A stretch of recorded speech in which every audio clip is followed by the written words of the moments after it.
Really what Bad Boys is about is the boys in blue's freedom to just trample all of our civil rights and property so that they can look cool as hell and get laid a bunch. So we went back and marathoned the series, and it turns out it's kind of weird. So Bad Boys is essentially about cops who are stealing drugs, who are then fought and captured by probably even worse cops. By the end of the movie, the bad boys, or the good cops as it were, rack up infinitely more property damage. They probably killed a couple people's dogs and or kids. So the Bad Boys moniker is more than just a fun song. As a Michael Bay coming out party, as a Will Smith and Martin Lawrence coming out party, as a dirty cop drama comedy, what does this movie not do well? Martin Lawrence and Will Smith are just amazing together. Will Smith plays the rich boy who wants to be an action junkie. Martin Lawrence is a family man. Great dynamic. Their interplay is fantastic. I wouldn't put Bad Boys anywhere near a pantheon of best buddy cop movies. But I would put Martin Lawrence and Will Smith really high in the pantheon of best cop duos. While the movie suffers because they're doing this really bad Odd Couple riff for like an exceptionally long time. It's like, you know, you can just not lie to hookers. When you pay a hooker, you can be honest with them. That's one of their great, they have other benefits, but they're also kind of de facto therapists, right? Be honest with your hookers. On top of it, you throw in Joey Pants, right? He's playing this kind of cigar chomping captain who's just jacking up air balls while he's chewing them out for all of the myriad of crimes they've committed. I told you to secure a witness, not to shoot up a neighborhood, not to do another dead body. I haven't killed anybody yet today, Captain. Four Loko came out and we would all drink it and then we're like, oh my God, like this is too much, we gotta pull it back. Michael Bay did the opposite, right? Michael Bay was new Four Loko and then he became original recipe Four Loko, but in cinematic form. So even in this kind of first one, before he discovered this, you know, Transformer camera never stops spinning madness that his style has become, which I think a lot of us like, by the way, you see that Michael Bay knew how to make stuff look cool. It's audacious and it's rewriting history to go back and throw rocks at Bad Boys for what Michael Bay became. Bad Boys 1 still pretends that it's a movie. It's the one that still pretends that you have to have things like a plot. The movie itself has some really rough edges that become very apparent the more you watch it. If anything, I think maybe there wasn't enough nakedness, and for some reason all of these movies want to be 45 minutes too long. I don't understand that at all. If I had somehow snuck onto like America's Next Top Model, I wouldn't dilly-dally. I'd walk and get the hell out of there and hope they didn't realize my clever game to trick them, right? They're gonna know you're not a model if you hang around too long. That's the Bad Boys problem. This movie has aged about as well as Woodstock 99. Now show them your badge. I still enjoy it. This movie is about an insane drug dealer whose mom, who's very cute mom, who eventually becomes a shotgun-wielding grandma, is bringing in all this ecstasy to Miami. My son is gonna slice you into chorizo! This movie has action sequences that are almost unrivaled in the era. Michael Bay is letting us know immediately this movie is going at light speed. We're gonna literally take dead bodies. They don't take normal dead bodies. These are overweight white dead bodies with really tiny genitals being rolled out at the Bad Boys who just keep running them over. And I would say those are the one deaths in the series the Bad Boys are not responsible for, but they also show a real flippancy about running over dead bodies. The movie actually eventually leads to the Bad Boys invading a sovereign nation who we're not on good terms with. The Bad Boys hop in a big ass yellow Hummer. They're gunning it through a third world shanty village. And as they're about to drive over the hill, they go, it's cool, they help make the drugs, as if these third world citizens are not being apprehended by the drug lords to be their working army. We see dogs, we see laundry, we see old men.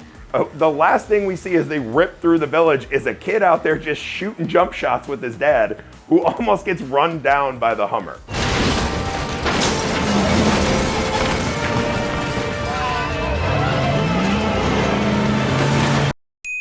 I will say I love it. The action in this movie is so amped up, and he pairs that by thinking that the Bad Boys are in a crisis of faith and emotion. Apparently, Martin Lawrence and the captain have now gone to therapy. And really what the Bad Boys are fighting in this is decades of modern therapeutic theorems. It's Will Smith running around continuing to commit crimes and being emotionally unwell, while Martin Lawrence tells him, hey man, you just gotta rub your ears right before you kill people and that's cool. Woosa.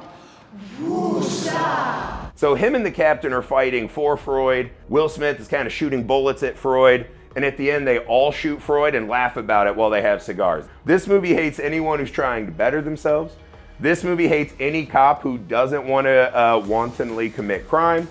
They have a whole riff about, will the bad boys, yes or no, play with the gigantic breast of a skinny dead body?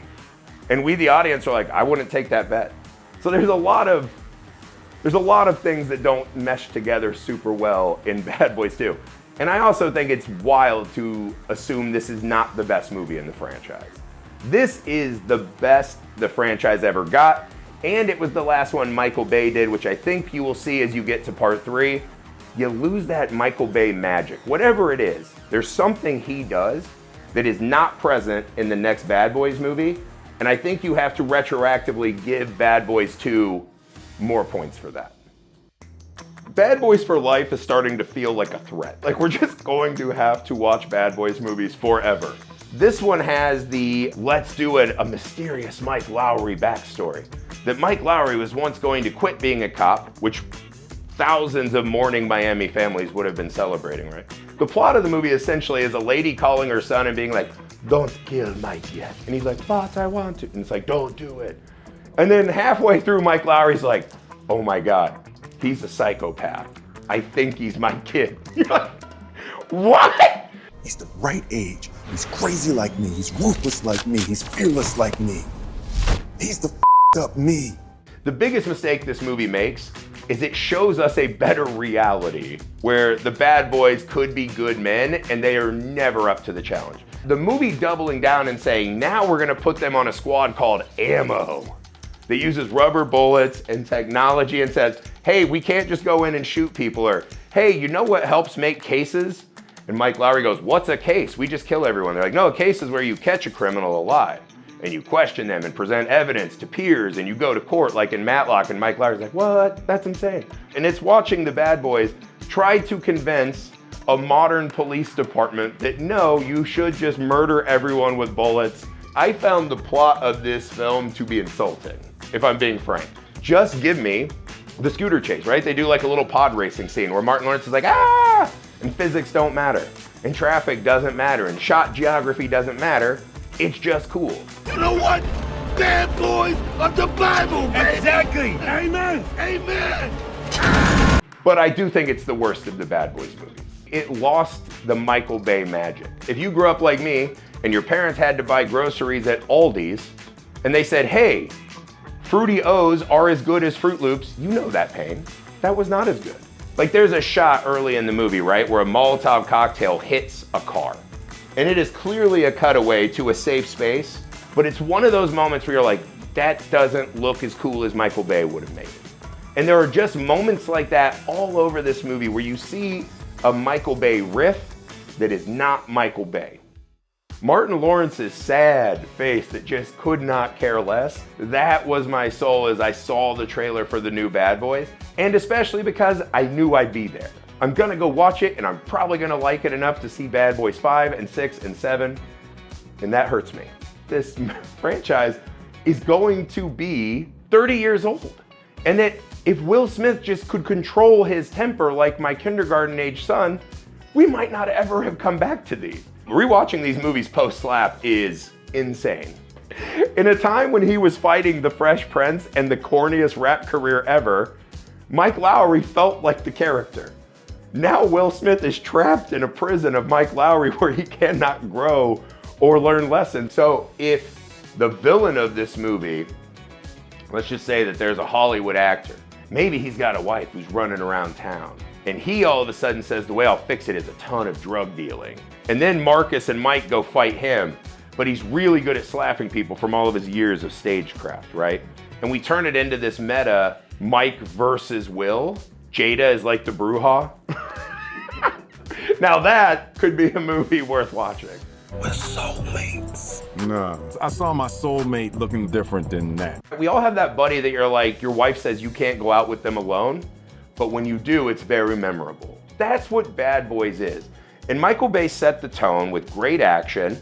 He found his Michael Bay style. If nothing else, Bad Boys gave us Michael Bay, which to a lot of us is a great thing, right?